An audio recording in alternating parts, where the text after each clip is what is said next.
So, over the past 18 months, there's been a lot of talk about recruitment over Zoom and on Teams environment. And as we're starting to transition back into the workplace and operate in a hybrid environment, what are some of the key themes that you're seeing emerge across the search landscape?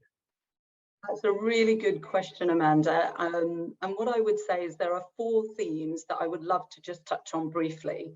The first one, which is being talked about, is the Great Resignation. The second is diversity, equity, and inclusion. The third is sustainability, and finally, continued disruption. But let me just very quickly talk about each of those. There's a growing trend of employees voluntarily leaving their jobs looking for something different. So you may well have seen the McKinsey study where 40% of employees are saying they're likely to leave in the next 3 to 6 months. But even more worryingly, 64% of employees are considering leaving, so without another job to go to.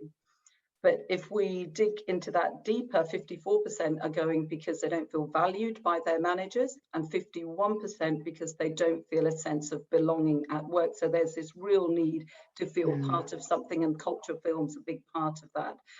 So I think the pandemic has gone on for a long time, and it's affected people both mentally and physically. So there's an enormous amount of reflection on career and our personal lives that is happening right now. On the diversity, equity, and inclusion front, this has become critical in every part of search activity as we're consistently being asked for diverse candidates on every slate. So that's gender and ethnicity, which are key priorities. In fact, I personally haven't completed a search without this as a key criteria in the last 18 months, and it will continue to be a focus moving forward. Thirdly, sustainability, the rise of the Chief Sustainability Officer, given all the environmental activism we're seeing. And finally, continued disruption.